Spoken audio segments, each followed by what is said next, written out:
দেখুন, পুলিশের টিভি পুলিশের কাজের জন্য ব্যবহৃত হয়। যদি কোনো পুলিশ অফিসার ওই টিভিটা অভিষেক ব্যানার্জির বাড়িতে দিয়ে আসে, অভিষেক ব্যানার্জির বিরুদ্ধেও ব্যবস্থা নেওয়া উচিত, আর যে পুলিশ অফিসার দিয়েছিল তার চাকরি যাওয়া উচিত। দেশের ইউনিয়ন অফ ইন্ডিয়াকে তিনি ফলতায় চ্যালেঞ্জ করেছিলেন। তো লেখাপড়া না জানা লোক হলে এরকম হবে। রাস্তায় বেরোলে লোক মমতা ব্যানার্জিকে দেখে যেমন চোর চোর বলছে, অভিষেক ব্যানার্জিকে দেখলে চোর চোর তো বলবেই, পিঠেও কিছু পড়তে পারে। উনিও এমবিএ করেছেন, ম্যানেজমেন্টে পাস করেছেন, কিন্তু সেখান থেকে দেখা যাচ্ছে যে উনি ম্যানেজমেন্ট পাস করেননি। তো উনি কি কাজ করবেন? কোনো স্কুলে পড়াতে পারবেন, বা কোনো কলেজে পড়াতে পারবেন, কোনো বিশ্ববিদ্যালয়ে পড়াতে পারবেন, কোনো সেন্টারে বৈজ্ঞানিক হতে পারবেন, আমাদের মতো কোনো অফিসার হতে পারবেন? তো ওনাকে রাজনীতি করতেই হবে। এখন সেটা তিনি তৃণমূলে থেকে করবেন না অন্য পার্টিতে যাবেন, সেটা অন্য কথা। আপনি বিশাল বড় ইঙ্গিত দিচ্ছেন যে অভিষেক বন্দ্যোপাধ্যায় তৃণমূল চেঞ্জ করে নিজের অস্তিত্ব বাঁচাতে অন্য দলে যোগদান করতে পারেন, অন্য রাজনৈতিক দলে। মানে আমাদের লোকেরা এই কথা শুনলে বলতো যে ছ্যাঁচড়া। তো আমার শব্দটা ব্যবহার করতে ভালো লাগছে না, কিন্তু মমতা ব্যানার্জি কোনো স্ট্যান্ডার্ড নেই। এই রাস্তার ছেলে মেয়েদের যে স্ট্যান্ডার্ড আছে, সে স্ট্যান্ডার্ডও নেই মমতা ব্যানার্জি। মেয়রকে বরখাস্তও করে দিতে পারেন। পুলিশদের ওপর বেআইনি ভাবে নজরদারির যে ব্যবস্থা মমতা ব্যানার্জি অভিষেক ব্যানার্জি করেছেন, এই জন্য তার বিরুদ্ধে এফআইআর করে তদন্ত করে তাদেরকে কিন্তু পাঠানো উচিত ভেতরে। শান্তিনিকেতন থেকে টিভি নিয়ে বেরোলো পুলিশ, পুলিশের টিভি বাড়িতে রেখেছিলেন কেন অভিষেক বন্দ্যোপাধ্যায়? কি বলবেন এ প্রসঙ্গে? দেখুন, পুলিশের টিভি পুলিশের কাজের জন্য ব্যবহৃত হয়। যদি কোনো পুলিশ অফিসার ওই টিভিটা অভিষেক ব্যানার্জির বাড়িতে দিয়ে আসে, অভিষেক ব্যানার্জির বিরুদ্ধেও ব্যবস্থা নেওয়া উচিত, আর যে পুলিশ অফিসার দিয়েছিল তার চাকরি যাওয়া উচিত। আমি আমি বলবো যে ঘাপটি মেরে লুকিয়ে রয়েছেন কোথাও গিয়ে অভিষেক বন্দ্যোপাধ্যায়। একদম নির্বাচনের 4 তারিখ অব্দি তো বলেছিলেন, রীতিমতো ফলতার ক্ষেত্রে বলে এসেছিলেন যে জাহাঙ্গীর আমাকে বলেছে দাদা সবই তো দিয়েছো, শুধু একটা ইলেকট্রিক চুল্লি দাওনি। সেই সময় অভিষেক বন্দ্যোপাধ্যায় বলেছিলেন যে 4 তারিখে নির্বাচনের পরে বিজেপির প্রচুর কর্মীর হার্টফেল হবে, তাদের যাতে শবদাহ ঠিকঠাক করা হয় তাই ইলেকট্রিক চুল্লি বানিয়ে দেওয়া হবে। তারপরে দেখা যাচ্ছে অভিষেক বন্দ্যোপাধ্যায় ঘাপটি মেরে লুকিয়ে রয়েছেন। 2029-এর আগেই রাজনীতি ছাড়বেন কি অভিষেক বন্দ্যোপাধ্যায়? কোথায় লুকিয়ে রয়েছেন অভিষেক বন্দ্যোপাধ্যায়? কেন সামনে আসছেন না? কি মনে করছেন? দেখুন, অভিষেক বন্দ্যোপাধ্যায় একটা উদাহরণ তো আপনি দিলেন। দেশের ইউনিয়ন অফ ইন্ডিয়াকে তিনি ফলতায় চ্যালেঞ্জ করেছিলেন। তো লেখাপড়া না জানা লোক হলে এরকম হবে। আমাদের সংবিধানের 300 ধারায় যে মামলাগুলো হয়, আমি যদি ভারত সরকারের বিরুদ্ধে মামলা করি তাহলে ইউনিয়ন অফ ইন্ডিয়া লিখতে হয়। তো এই কথাটা আছে। তো তিনি তো ওইরকম লেখাপড়া জানা লোক, তো সেই জন্য ইউনিয়ন অফ ইন্ডিয়াকে চ্যালেঞ্জ করেছিলেন।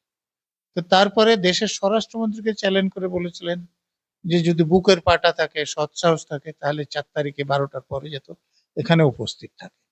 তো স্বরাষ্ট্রমন্ত্রী তো এসেছিলেন। তো যিনি বাপের বেটা, এখন বাপটাকে তিনি আরো ভালো জানেন, বাপের নাম জানেন না তা তো হবে না। আর তারপরে তার বুকেরও পাটা আছে। তো তিনি, আপনি যা বলছেন, ভিতরে ঢুকে বসে আছে কেন?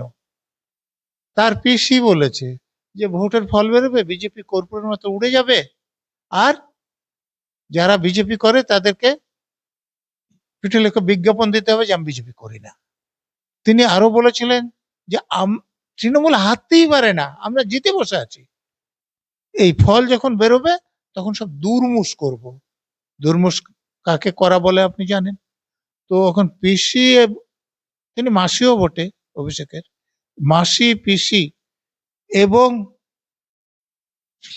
যিনি বলছেন তিনি যদি এখন বাইরে বেরোতে ভয় পাচ্ছেন, যে হাইকোর্টে গিয়েছিলেন রক্ষা কবচের জন্য, উল্টো হয়েছে, এবং তিনি বলছিলেন যে আমি অনলাইনে হাজিরা দেব। অনলাইনে হাজিরা কেন? রাস্তায় বেরোলে লোক মমতা ব্যানার্জিকে দেখে যেমন চোর চোর বলছে, অভিষেক ব্যানার্জিকে দেখলে চোর চোর তো বলবেই, পিঠেও কিছু পড়তে পারে। এটা তিনি বুঝছেন, সেই জন্য ঢুকে বসে আছে। 2029-এর আগেই কি রাজনীতি ছাড়বেন অভিষেক বন্দ্যোপাধ্যায়? তিনি তো এখন মেম্বার অব দি পার্লামেন্ট। সর্বভারতীয় দল সবসময় বলেছেন তৃণমূলকে একটি আঞ্চলিক দলকে, সেই আখ্যায়িত করেছেন। এবং আপনার কি ধারণা 2029-এর আগে কি রাজনীতি ছেড়ে দেবেন অভিষেক বন্দ্যোপাধ্যায়? অভিষেক ব্যানার্জি রাজনীতি করলে কি কাজ করার যোগ্যতা আছে? উনি এমপি আছেন, তৃণমূল থেকে দাঁড়ালে তো তার ফল দেখলেন। ওখান থেকে 1,68,000 লিড করেছিলেন রিগিং করে। এখন যদি দাঁড়ান তো হারবেন। তো উনি যে এমবিএ পড়েছে বলে যেটা দিয়েছিলেন সেটা তো যেটা জানা যাচ্ছে যে সেটা সত্যি করেননি, একদম পিসির যোগ্য ভাইপো। পিসিও ইস্ট জর্জিয়া ইউনিভার্সিটি থেকে ডক্টরেট করেছিলেন। ইস্ট জর্জিয়া ইউনিভার্সিটি বলে কোনো ইউনিভার্সিটি নাই। উনিও এমবিএ করেছেন, ম্যানেজমেন্টে পাস করেছেন, কিন্তু সেখান থেকে দেখা যাচ্ছে যে উনি ম্যানেজমেন্ট পাস করেননি। তো উনি কি কাজ করবেন? কোনো স্কুলে পড়াতে পারবেন, বা কোনো কলেজে পড়াতে পারবেন, কোনো বিশ্ববিদ্যালয়ে পড়াতে পারবেন, কোনো সেন্টারে বৈজ্ঞানিক হতে পারবেন, আমাদের মতো কোনো অফিসার হতে পারবেন? তো ওনাকে রাজনীতি করতেই হবে। এখন সেটা তিনি তৃণমূলে থেকে করবেন না অন্য পার্টিতে যাবেন, সেটা অন্য কথা। এবং অন্য পার্টির লোকেরা ওনাকে নেবেন না বলে তৃণমূলে থাকতে উনি বাধ্য হবেন বলে আমার বিশ্বাস। আপনি বিশাল বড় ইঙ্গিত দিচ্ছেন যে অভিষেক বন্দ্যোপাধ্যায় তৃণমূল চেঞ্জ করে নিজের অস্তিত্ব বাঁচাতে অন্য দলে যোগদান করতে পারেন, অন্য রাজনৈতিক দলে। উদাহরণ দেখুন না, এই যে ঋতব্রত বলে একজন নেতা আছেন, তিনি কোন দলে ছিলেন? হ্যাঁ, সিপিএম দল ওনাকে বহিষ্কার করেছিলেন। তারপরে এখন সিপিএম এর তো রাজ্যসভার এমপি ছিলেন, তৃণমূলের এসেও তো রাজ্যসভার এমপি হয়েছিলেন কিনা? তারপরে এখন তিনি যেসব কথাবার্তা বলছেন, আপনার কি মনে হয় যে তৃণমূলে তিনি থাকবেন? মনে হয় কি আপনার? আমার তো মনে হয় না। জয়প্রকাশ মজুমদার বলে একজন লোক আছেন, কোন দল করতেন, তারপর কোন দলে গিয়েছিলেন, এখন কোথায় আছেন? উনি যখন ভোটে দাঁড়িয়েছিলেন বিজেপি থেকে, তখন লাথি মেরে ওনাকে বনের মধ্যে ফেলে দিয়েছিল, ঘেটু বন, কচু বন, এসব বিভিন্ন আছে। তখন উনি কি বলেছিলেন? যে এই লুঙ্গি বাহিনী এটা করেছে। আর তারপরে তিনি সেই লুঙ্গি বাহিনীতে যোগ দিয়ে তাদেরকে সমর্থন করে যাচ্ছেন। তা আপনি আশ্চর্য হচ্ছেন কেন? আমাদের এখানে যে রাজনৈতিক নেতারা যারা আছেন, রাজ্জাক মোল্লা কোন দল করে মন্ত্রী ছিলেন, তারপরে কোন দলের যোগ দিয়ে মন্ত্রী হয়েছিলেন? তো আপনার ধরুন সিপিএম পার্টি থেকে অন্য দলে যাচ্ছেন, তো তৃণমূল থেকে অন্য দলে যাওয়া তো জল ভাত। আমি একটা প্রশ্ন আপনার সামনে রাখবো, সেটা হচ্ছে স্যার, শান্তনু সিনহা বিশ্বাস, শান্তনু সিনহার গ্রেপ্তারিতে কি এবার পিসি ভাইপোর অনেক গোপন তথ্য বেরিয়ে আসবে, যা আগামী দিনের পিসি ভাইপোকে জেল পর্যন্ত নিয়ে যেতে পারে বলে মনে করছেন? হার্ডেন ক্রিমিনালরা সহজে ব্রেক করে না। তো শান্তনু সিনহা বিশ্বাস এরকম হার্ডেন ক্রিমিনাল। মমতা ব্যানার্জি তাকে এই ক্রিমিনাল করেছেন। তিনি সাব ইন্সপেক্টর হিসেবে কলকাতা পুলিশে জয়েন করেছিলেন এবং ইন্সপেক্টর হয়েছিলেন। কালীঘাট থানায় ওসি করার পর তিনি মমতা ব্যানার্জিকে মা বলে ভিডিও ছড়িয়েছিলেন। নিজের মা কে আপনারা কেউ জানেন? কিন্তু মমতা ব্যানার্জি ওনার মা। তারপরে 25 সালে মমতা ব্যানার্জি ওনাকে রাজ্য পুলিশ এবং কলকাতা পুলিশের মধ্যে সমন্বয়ের কাজ দিয়েছিলেন। আরে ডিজিসিপির উপর তো হোম সেক্রেটারি আছেন, তার উপরে তো পুলিশ মন্ত্রী আছেন। তো সমন্বয়ের কাজ কালীঘাটের ওসি কি করে করবে? তাহলে কেন দিয়েছিলেন? যে এটাতে বোঝা যাবে যে তিনি মমতা ব্যানার্জির কত কাছের লোক, এবং যার কাছ থেকে যত তোলা চাইবেন সেটা পাবেন, নিজের কাছে কিছু রাখবেন। যেমন কাঁদিতে রাজপ্রাসাদ করেছেন, এখানে অনেকগুলো ফ্ল্যাট আছে, বাড়ি আছে, সেগুলো করবেন আর মমতা ব্যানার্জিকে দেবেন, মমতা ব্যানার্জির কাজে লাগবে। দেখুন উনি 25 সালে রিটায়ার করে গেছেন, তারপরে ওকে এক্সটেনশন দিয়ে রাখা হয়েছে। 26 সালে উনি কি বলেছেন? বলেছেন যে মমতা ব্যানার্জিকেই তারা ক্ষমতায় রাখতে চান। শুধু পুলিশ না, যে কোনো সরকারি কর্মচারীদের যে সার্ভিস রুল থাকে, সেই কন্ডাক্ট রুলে পরিষ্কার আছে যে কোনো সরকারি কর্মচারী কোনো রাজনৈতিক দলের পক্ষও বলতে পারে না, বিপক্ষও বলতে পারে না। তাহলে উনি পক্ষে বলেছেন, উনি চাকরি থাকার কথা। তারপরে চাকরি ছিল কেন? কারণ মমতা ব্যানার্জি পুলিশ মন্ত্রী, উনাকে ক্ষমতায় রাখতে বলেছেন, উনি ওনার বিরুদ্ধে কোনো ব্যবস্থা নেননি। এই ইডি ওনাকে গ্রেপ্তার করার আগে ওনাকে কতবার ডেকেছিল? উনি কোনোদিন হাজির হয়েছেন?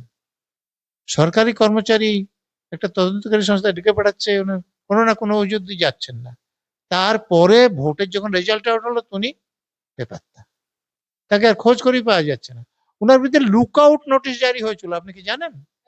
তো লুক আউট নোটিশের অর্থ কি? যে লুক আউট নোটিশ মানে যে বিমানবন্দর দিয়ে কোনো বাইরে যাবে, বিমানবন্দরে আটকাবে, স্থলবন্দর দিয়ে বাইরে যাবে, সেখানে আটকাবে, জলবন্দর দিয়ে বাইরে যাবে, সেখানে আটকাবে। তারপরেও তাকে পাওয়া যায়নি। তখন ইডির অফিসাররা ডাইরেক্টর সেক্রেটারিকে চিঠি লিখেছিলেন যে ওনার এখন অবস্থানটা কোথায়, কোথায় আছেন, ছুটিতে আছেন, ছুটিতে থাকলেও পুলিশ অফিসারদের কোথায় আছেন সেটা দিয়ে যেতে হয় আইন অনুসারে। যে আমি একদিন ছুটি নিয়ে আমি মুর্শিদাবাদ গেলাম, মুর্শিদাবাদের আমাকে ঠিকানা দিয়ে যেতে হবে, কোন ফোন নম্বরে আমাকে পাওয়া যাবে তাও দিয়ে যেতে হবে। তো এটা ইডির অফিসাররা জানতেন, সেরকম চিঠি লেখার পরে তো বুঝতে পারছেন যা হয়েছে। তারপর তিনি সুসুস করে চলে গেছেন যে এইবার আর কোনো উপায় নাই। তারপরে গিয়েও কত ঘন্টা জিজ্ঞাসাবাদ করার পর তাকে গ্রেপ্তার করা হয়েছে। তার কাছে দুটো টেলিফোন থাকতো, বহু দামি। তার গার্ডের কাছে একটা টেলিফোন থাকতো, উনি ব্যবহার করতেন, থাকতো গার্ডের কাছে। এই দুটো ফোন কোথায় আছে এখনো অফিসে? তো কত তারিখে অ্যারেস্ট হয়েছেন, আর হয়তো 3-4 দিন বাকি আছে, উনি কি বলেছেন? জানেন। অতএব ইডির লোকেরা খুব সহজে তার কাছ থেকে পাবে না। কিন্তু আমি বলছি ইডির অফিসাররা পাশাপাশি টেলিফোন নাম্বারটা যদি পেয়ে থাকেন, এটা অন্য কারো যাদেরকে ফোন টোন করতেন কাউকে ধরলে পাওয়া যাবে। তো সেইটা এই করে যে এজেন্সি তার কাছ থেকে কল রেকর্ড পেয়ে যাবে। তা আপনি যেটা বলছেন যে মমতা ব্যানার্জির অনেক কিছু ফাঁস হবে, এই যে হার্ডেন ক্রিমিনাল যারা আছেন তারা খুব সহজে ব্রেক করেন না। ব্রেক করলে কি সেটা সমূহ বিপদ মমতা বন্দ্যোপাধ্যায় এবং অভিষেক বন্দ্যোপাধ্যায়? সে ব্যাপারে তো কোনো সন্দেহ নাই। মমতা ব্যানার্জিকে তো কৈফিয়ত দিতে হবে এই জন্য সমন্বয়ের কাজ কেন দিয়েছেন, তার নাম করে কেন মা বলে তাকে সম্বোধন করছেন, কেন তাকে ক্ষমতায় রাখার পরও তার বিরুদ্ধে তিনি ব্যবস্থা নিলেন না। যদি চান তদন্তকারী সংস্থা, তাহলে মমতা ব্যানার্জির বিরুদ্ধে ব্যবস্থা নিতে পারে। একদমই। আমি বলবো স্যার, মমতা বন্দ্যোপাধ্যায় কি সব দায় ঝেড়ে অবসরের পথে? এত অত্যাচারের পরেও কি ছাড় পেয়ে যাবেন মমতা বন্দ্যোপাধ্যায়? দেখুন, অবসর নেওয়ার মহিলা মমতা ব্যানার্জি নন। সম্মানজনক ভাবে যে সরে দাঁড়াবেন এরকম বোধ তার নেই। আপনারা তো দেখলেন যে মুখ্যমন্ত্রী পদে তিনি ইস্তফাও দেননি, তাকে সরাতে হয়েছে। মানে এতটাই, কি বলবো, আমি অন্য ভাষা ব্যবহার করতে পারছি না। মানে আমাদের লোকেরা এই কথা শুনলে বলতো যে ছ্যাঁচড়া। তো আমার শব্দটা ব্যবহার করতে ভালো লাগছে না, কিন্তু মমতা ব্যানার্জি কোনো স্ট্যান্ডার্ড নেই। এই রাস্তার ছেলে মেয়েদের যে স্ট্যান্ডার্ড আছে সে স্ট্যান্ডার্ডও নেই মমতা ব্যানার্জির। সব সময় বেঠিক কথা বলেন, অসত্য কথা বলেন, এবং সেগুলো বলার জন্য তার কোন রকম অনুতাপও নেই। স্প্ল্যানেড সভায় দেখেননি, বলছেন ডহর বাবুদের বংশধর থাকলে দেখা করুন। আরে ডহর একটা স্থানের নাম, কোনো ব্যক্তির নাম নয়। তো সিধু কানুর সঙ্গে উনি ডহরকেও একজন ব্যক্তি ভেবেছেন। তো এইরকম আমাদের মহিলা আমাদের মুখ্যমন্ত্রী ছিলেন। আমি আমি আপনার কাছে একটা বিষয় জানতে চাইবো স্যার। কলকাতা পুরসভার নোটিশের উত্তর দিলেন অবশেষে অভিষেক বন্দ্যোপাধ্যায়। পুরসভার তরফে বাড়ি নির্মাণের নথি চাওয়া হয়েছিল অভিষেক বন্দ্যোপাধ্যায়ের কাছে। বিল্ডিং একদম যে স্প্যানের উল্লেখ নেই চিঠিতে। মানে বিল্ডিং যে প্ল্যান, সেই প্ল্যানের কোনো রকম উল্লেখ নেই সেই চিঠিতে। কলকাতা পুরসভার নোটিশে অবান্তর উত্তর অভিষেকের। তিনি বলছেন যে কলকাতা পুরসভার যে নোটিশ অবান্তর। এবার কি মানে রীতিমতো ভাঙা পড়তে চলেছে শান্তিনিকেতন?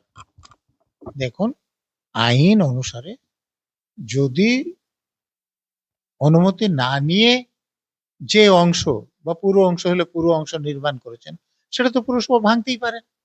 এই যে কেন সময় চাইছে, কারণ উত্তর দেওয়া তার কিছু নেই।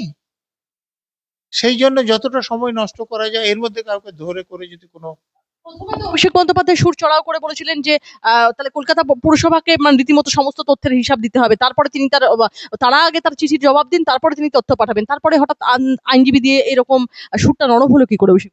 আমি বললাম যে অভিষেক ব্যানার্জি পিসি দৌলতে নেতা হয়েছে, নেতা হওয়ারও যোগ্যতা নেই, শিক্ষাগত যোগ্যতাও সেরকম নেই। ফলে অযোগ্য লোকরা যখন ভালো শক্তির পদে চলে যায় না, এই যে আপনি টিভির কথা বলছেন, পুলিশের টিভি অভিষেক ব্যানার্জির বাড়িতে কেন যাবে যদি আপনি যা বলছেন সেটা ঠিক হয়? ওটা ঠিক লোককে বিশ্বাস করবে কেন? অভিষেক ব্যানার্জি কে? একজন এমপি। কতজন এমপি আছে? কার বাড়ির সামনে দুটো পুলিশের কিওস্ক আছে? কার বাড়ির সামনে মানে যতটা একজন এমপির পাওয়ার কথা তার থেকে বেশি পুলিশ অফিসার ওখানে মোতায়েন করে রাখা হয়েছিল। এই যে বাড়িতে চলন্ত সিঁড়ি, দামি দামি গাড়ি, সেগুলো কোথায় থেকে আসে? এমপির যে বেতন, সে বেতন এমনকি প্রাইম মিনিস্টার বেতন অনেক আইপিএস অফিসারের বেতন থেকে কম। মানে আমি যখন বেতন পেতাম, আমি বেতন হিসেব করে দেখেছি আমার থেকে প্রাইম মিনিস্টার কম বেতন পাই।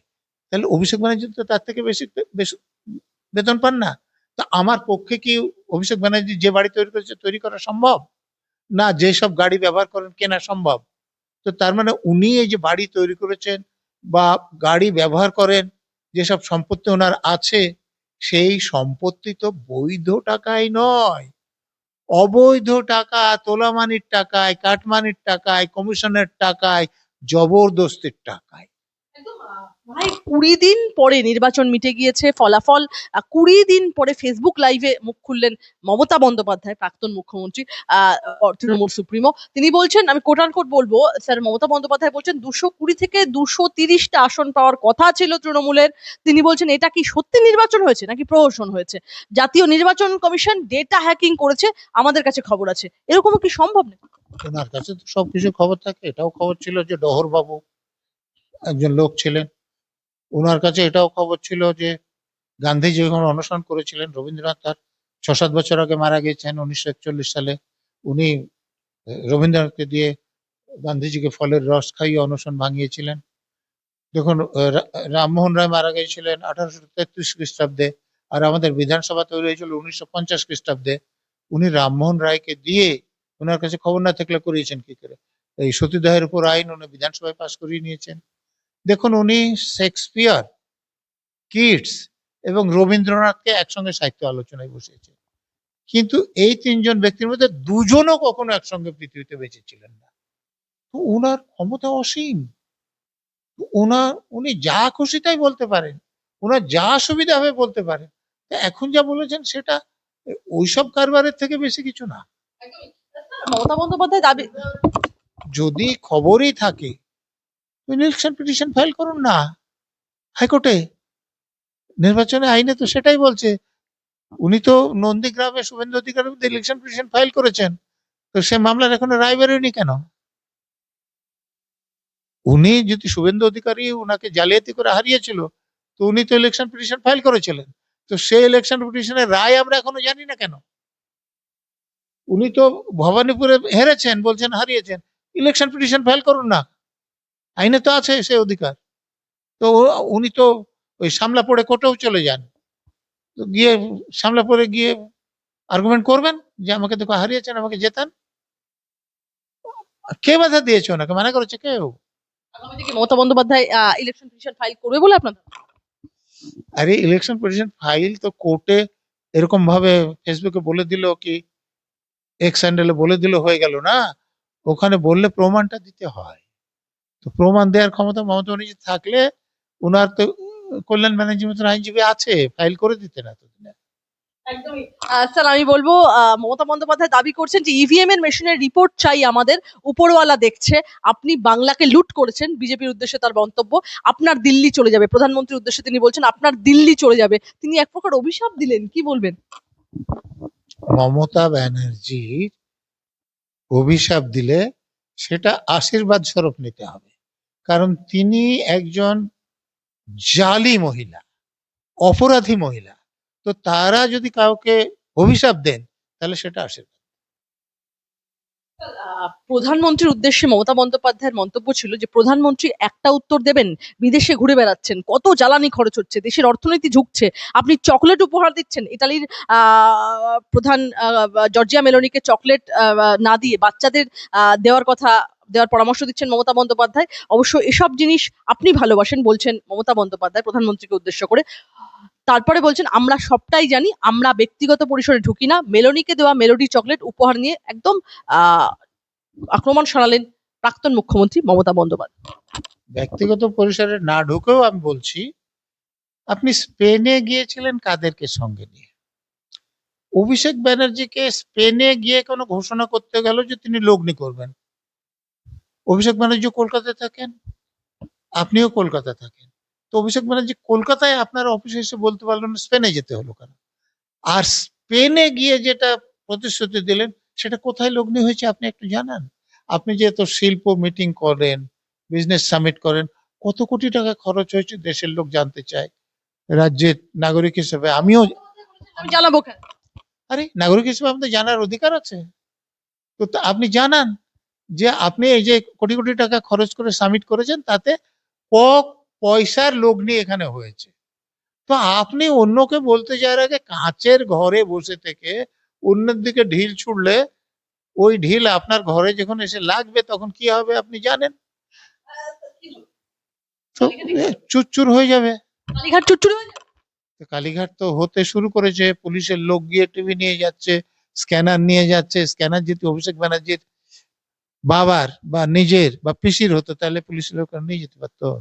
একদমই। আমি বলবো স্যার, কলকাতার মেয়র ফিরহাদ হাকিমের বিরুদ্ধে লালবাজারে দায়ের হলো বিস্ফোরক অভিযোগ। সরকারি জমি দখল, কলকাতা মিউনিসিপ্যাল কর্পোরেশনের ডেটাবেসে কারচুপি, ভুয়ো রিপোর্ট এবং অবৈধ এনওসি দেওয়ার মতো গুরুতর অভিযোগে তোলপাড় রাজনৈতিক মহল। এবার কি এফআইআর শুরু হতে চলেছে বড় তদন্ত?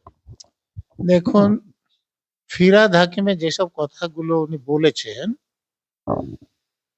তার থেকে অনেক আগে এফআইআর হয়ে ওনার ভিতরে যাওয়ার কথা ছিল।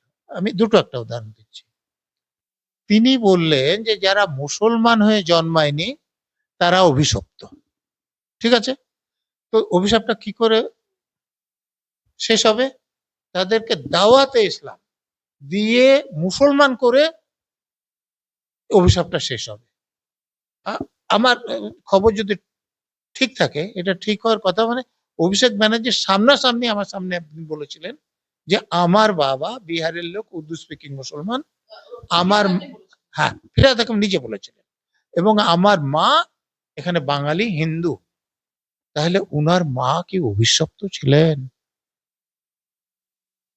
আরে মাকে যদি কেউ অভিশপ্ত বলে, আমি এর বেশি বলতে পারছি না। তো সব লোককে যখন মুসলমান নয় যারা জন্মেছে অভিশপ্ত, আমার মতে সেকুলার দেশ, উনি তখন মন্ত্রীও ছিলেন মেয়রও ছিলেন, দুটো জায়গাতেই এই সেকুলারিজম সংবিধান মানার প্রতিশ্রুতি দিয়ে ওনাকে শপথ নিতে হয়েছিল। তো ওনার কি চাকরি থাকা উচিত ছিল? মন্ত্রীর চাকরি থাকা উচিত ছিল না মেয়রের থাকা উচিত ছিল? ছিল। আর একটা উদাহরণ দিচ্ছি। তিনি বলেছেন যে এখানে উর্দু ভাষীদের সংখ্যা এত বাড়বে যে উর্দু ভাষাতেই সবকিছু হবে। ঠিক আছে, আপনার উর্দুর প্রতি ভালোবাসায় আমার কোনো আপত্তি নেই, কিন্তু এই রাজ্যটা পশ্চিম বাংলা। তো এখানে বাংলা ভাষার জায়গায় উর্দু ভাষা যিনি স্থাপন করতে চাইছেন তার বিরুদ্ধে রাজ্যের লোক কেন ব্যবস্থা নেবে না? রাজ্যের প্রশাসন কেন ব্যবস্থা নেবে না? আমি আবারও বলছি, আমি উর্দু ভাষার বিরুদ্ধে নই, আমি কোনো ভাষার বিরুদ্ধে নই। এবং আন্তর্জাতিক মাতৃভাষা দিবস যেদিন পালন করা হয় সব ভাষার সেটা মাতৃভাষা দিবস। কিন্তু তিনি কি করে বলেন তিনি উর্দুকে ভালোবাসেন, উর্দু শিখুন, উর্দু ব্যবহার করুন, কিন্তু এরকম কথা বলতে পারেন না। তাহলে কি এবারে ফিরহাদ হাকিমের বিরুদ্ধে এফআইআর হওয়া কি সময়ের অপেক্ষা? এইসবের জন্যই এফআইআর হওয়া উচিত ছিল। তারপরে উনি আর একটা কথা বলেছেন যে দেখুন, আমি যতটা আইন জানি, কর্পোরেশন বা পৌরসভা বা পঞ্চায়েতের ক্ষেত্রে রাজ্য সরকার মেয়রকে বাইপাস করে নির্দেশ কিছু দিতে পারেন। রাজ্য সরকারকে ক্ষমতা দেওয়া হয়েছে, মেয়রকে বরখাস্ত করে দিতে পারেন। পঞ্চায়েত বা পৌরসভার ক্ষেত্রে এই আইন। অতএব অভিষেক ব্যানার্জির বাড়ির ব্যাপারে যে নোটিশ গিয়েছে সেটা আমি মানতে পারি যে ফিরহাদ হাকিম নাও জানতে পারেন। আমি বলছি না কিন্তু জন্য জানতেন না, আমার জানার কথা নয়। কিন্তু এই যে অভিষেক ব্যানার্জির বাড়ি বেআইনি ভাবে নির্মিত হয়েছে, উনি কিছু জানেন না বলে? আমি পলিসি মেকার, কেন জানেন না? আমি তো একটা চ্যানেলে এই নিয়ে যখন আলোচনা করছিলাম পরিষ্কার বলেছি যে কেন্দ্রীয় সরকার কিছু ভুল করলে প্রাইম মিনিস্টার অন্যান্য মন্ত্রীরা দায়ী হবে না, যে ক্যাবিনেট সেক্রেটারি বা অন্য সেক্রেটারিরা দায়ী হবে? প্রাইম মিনিস্টার মন্ত্রীরা দায়ী হবে। রাজ্য সরকার যদি কোনো বেআইনি কাজ করে তাহলে চিফ সেক্রেটারি বা অন্য সেক্রেটারি দায়ী হবে, না চিফ মিনিস্টার বা অন্যান্য মন্ত্রীরা দায়ী হবে? কারণ সর্বোচ্চ ক্ষমতা চিফ মিনিস্টার বা অন্যান্য মন্ত্রীদের, তারা দায়ী হবে। তেমনি কলকাতা কর্পোরেশন একটা লোকাল গভর্নমেন্ট, এই লোকাল গভর্নমেন্টে যে ইলেক্টেড লোকেরা এখানে মেয়র হয়, তারাই মেয়র পরিষদ হয়, তারাই চেয়ারম্যান হন, এমনকি বোরোতে চেয়ারম্যান হন, এবং বোরোতেও বিল্ডিং ডিপার্টমেন্ট আছে। এবং সেখানে ডেমোলিশন স্কোয়াড থাকে, তাহলে ফিরাদ হাকিম জানবেন না? বাট সেদিন টিভি চ্যানেলে এসে যিনি বড় চেয়ারম্যান বলছিলেন তিনি জানবেন না? একথা লোকে বিশ্বাস করবে? আমি বলেছি এদেরকে আগে ভেতরে ঢোকানো দরকার, যারা বেআইনি নির্মাণ করেছেন তাদের। কারণ যারা বেআইনি নির্মাণ করেছেন তারা যতটা অপরাধী, যারা টাকা খেয়ে, ঘুষ খেয়ে, টাকা বললে ভুল হবে, এদেরকে বেআইনি নির্মাণ করতে চেয়েছেন তাদেরকে আগে ঢোকানো। আমার শেষ দুটো প্রশ্ন আপনার কাছে, একদম শেষে চলে এসেছি। শহরে স্যার একের পর এক বেআইনি বাড়ি ভাঙার কাজ শুরু হয়েছে। যারা ভিকটিম তারা মুখ্যমন্ত্রীর কাছে আবেদন করেছেন প্রমোটারদের বাড়ি ভেঙে দিন, কিন্তু আমরা কোথায় যাব? সোনা দানা বেচে আমরা ফ্ল্যাট কিনেছি, আমাদের কোনো কাগজপত্র কিছুই দেয়নি এই প্রমোটাররা। তাদের মধ্যে একজন বেলেঘাটার রাজু নস্কর, যাকে আবার কুণাল ঘোষ প্রকাশ্য মঞ্চে সমর্থন করে বলছেন উনি সর্বদা রাজু নস্করের পাশে থাকবেন। অর্থাৎ কুণাল ঘোষ বলছেন তিনি সর্বদা রাজু নস্করের পাশে থাকবেন দলের এই দুর্দিনে, যেহেতু রাজু নস্কর তৃণমূলের হাত ছাড়েনি। কি বলবেন, কি চলছে? দেখুন, আপনি যেমন কার পক্ষে থাকবেন আপনার সিদ্ধান্ত, তেমনি একজন অপরাধীর পাশে থাকবে, সেটাই স্বাভাবিক, সেটা তার সিদ্ধান্ত, এ নিয়ে আমার কিছু বলার নেই। কিন্তু রাজ্যের মানুষ এখন যারা অপরাধীদের পাশে থাকবে তাদের কি ব্যবস্থা করবেন খুব তাড়াতাড়ি আপনি দেখতে পাবেন। আমার শেষ প্রশ্ন আপনার কাছে। অভিষেক বন্দ্যোপাধ্যায় একটি ভার্চুয়াল কন্ট্রোল রুম সেন্টার পরিচালনা করতেন তার শান্তিনিকেতনের বাড়ি থেকে, এবং মনিটর করতেন সমস্ত আইপিএস, ওসি এবং আইসিদেরকে পশ্চিমবাংলার, এবং এটা রীতিমতো কিছুক্ষণ আগেই পুলিশের দ্বারা একদম নির্মূল করে দেওয়া হলো। এই সমস্ত মানে পন্থাটা বন্ধ করে দেয়। এটা কিরকম বিষয় স্যার? একজন সামান্য মেম্বার অফ পার্লামেন্ট, তার বাড়িতে তিনি রীতিমতো ভার্চুয়াল কন্ট্রোল রুম মানে অপারেট করছেন, এবং সেখান থেকে তিনি রাজ্যের সমস্ত আইপিএস, ওসি, আইসিদের মানে একটা নজর রক্ষা বলয়ের মধ্যে রেখেছেন। কি বল? এটা কি মমতা ব্যানার্জির অনুমতি ছাড়া সম্ভব বলে আপনি মনে করেন? তো মমতা ব্যানার্জি পুলিশ মন্ত্রী, তার কলকাতা পুলিশের এসবি আছে, রাজ্য পুলিশের আইবি আছে, তারা তো সব খবরাখবর তাকে দেন। তার মানে পুলিশের লোকেদের এখন বোঝা উচিত যে তাদের পুলিশের রিপোর্টকে তিনি বিশ্বাস করতেন না, বিশ্বাস করতেন এই অভিষেক ব্যানার্জি জোগাড় করা খবরে। এবং অভিষেক ব্যানার্জি জোগাড় করা খবরের আপনি যদি সত্যতা যাচাই করতে চান, তো আইপ্যাকের নিচের দিকের লোকেরা ধরুন কোনো একটা এলাকায়, ধরুন ভবানীপুরি, তারা যে রিপোর্ট দিল এখানে তৃণমূল এত ভোটে হারতে চলেছে, তার উপরের দিকের লোকেরা সেখানে তৃণমূল কত বেশি ভোটে জিততে চলেছে সেই সব রিপোর্ট দিয়ে অভিষেক ব্যানার্জিকে দিতেন। আর অভিষেক ব্যানার্জি সেই রিপোর্ট মমতা ব্যানার্জিকে দিয়েছেন। তার জন্য মমতা ব্যানার্জিকে যে মূল্য দিতে হয়েছে সেটা হচ্ছে মুখ্যমন্ত্রীর পদ গেছে, একটা সাজাতে হয়েছে। কিন্তু এই যে পুলিশদের ওপর বেআইনি ভাবে নজরদারির যে ব্যবস্থা মমতা ব্যানার্জি, অভিষেক ব্যানার্জি করেছেন, এই জন্য তার বিরুদ্ধে এফআইআর করে তদন্ত করে তাদেরকে কিন্তু পাঠানো উচিত ভেতরে।